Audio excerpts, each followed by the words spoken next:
नमस्कार दोस्तों, मैं संजीत आज आपके सामने हाजिर हूं अपनी एक नई कविता लेकर कि बहु अगल नई नई बात गढ़दे देखे थे, फुकरेपन में सब कैसे मियड़दे देखे थे। और इस बुढ़ी की लाश न फूकण पर कौन पीछे लावगा, इस बात पाज मन दो भाई लड़दे देखे थे। दोस्तों, यह कविता है एक माँ की जिसकी लाश न फूकण तो उसके बेटे न हट जाए। न पहला हरियाणा में माँ बाप न भगवान माना कर दे, फिर आज के टेम में बोझ मानने लगे कि फलाना गांव में इज्जत का जमा झोला हो रहा था और दो भाइयों का आपस में रोड़ा हो रहा था। और रोड़ा इस बात का लोगों सुन के कलजा पाटा था, अपनी माँ की लाश न फूकण ताज कालू नाटा था। कालू और रमलू की इस बात पर लड़ाई थी कि सारे पीछे तू लावगा, माँ तेरे कमाई थी। और बहुआ का भी आपस में दिमाग चल था और सुन के एक बोल उनका भीतर लाल था। और गांव राम भी ओढ़े आज इकट्ठा हो रहा था, कोई स्वाद लेता तो कोई बीच में बाता न बो रहा था। और जो जिंदगी ने जीण खातिर उस गल बहुत लड़ी थी, उस बतेरी की लाश आज बीच आंगन में पड़ी थी। तो सुनो रे लोगों, जो चाड़ा कुकर होया था और किस तरह बतेरी ने जिंदगी का हाथ धोया था। जो बालक बतेरी ने सारी रात अपनी छाती पर सुआए थे, लोगा का दिहाड़ी जाजा गुठे लाला ब्याए थे, उन बालका ने सारा कर्जा मोड़ दिया और माँ होने का सारा गुरूर तोड़ दिया। रोड़ा बस छोटी सी बात न था लेके कि बुढ़ी गल्ला मैं न रहूं टपाइश न कि मैं देखे।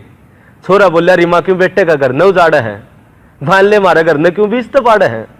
उस तरह भी बड़े का नहीं निराह कर दे, छोटे का चल जा, ठाकी खाटर को तुड़े रमलू का निरल जा। दीवार का कान लाए सारी बात रमलू सुना था और इस बला ने कुकर टाड़ू इसे से विचार बुना था।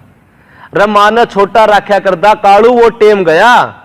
और रमलू ने दीवार को ऊपर तसर करके कहा, रोटी दी हुआ कौन सी छोटी बात है, कि रोटी दी हुआ कौन सी छोटी बात है, क्यों बहु रुसा हुआ भाई ना मित्र, मेरी इतनी औकात है।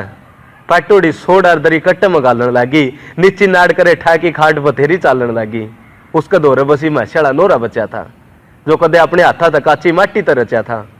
झांदी अपनी मां ने देख के छोरे कुछ ना बोले और बहुआ ने भी मुड़ के कुआड़ ना खोले। इबेकली बतेरी भूखी पड़ी पड़ी रोवती, हर करके याद पासले दिन अनवा आपा खोवती। नुन कालू और रमलू ने गरम हलवा बना के खाया और बुढ़ी मां ने सूखी रोटी देने भी कोई ना आया। टेंशन में पड़ी बतेरी मौत मांग थी, हर बना के रस्सी शाल की किकर कटांग थी।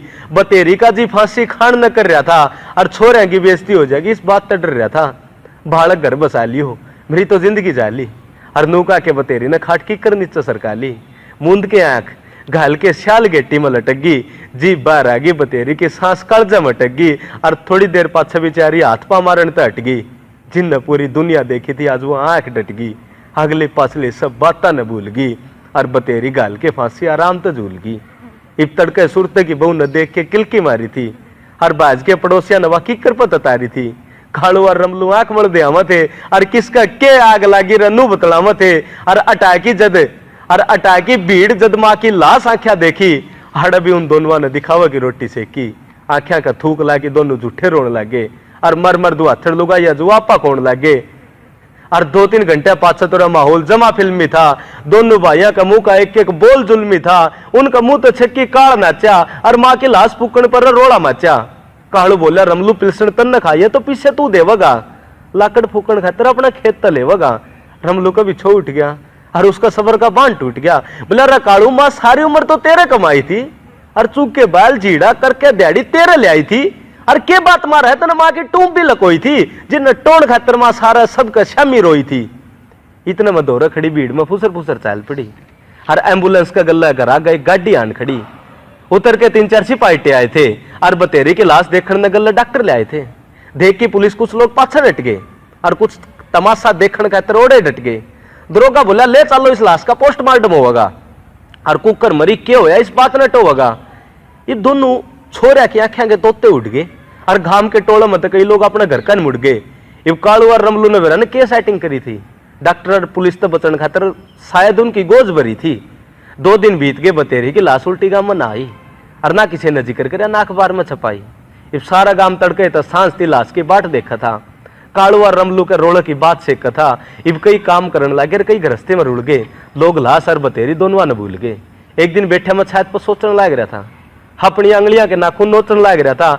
इतने में मेरी निगाह मारे बेटोड़ा कान पड़ी और रात के 8 बजे गोबर का तासड़ा लिए मेरी माँ खड़ी।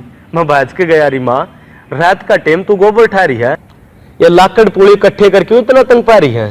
जो मेरी माँ ने गर्दन घुमाई थी, आंसुआ तबरी उसकी आंख नजर आई थी।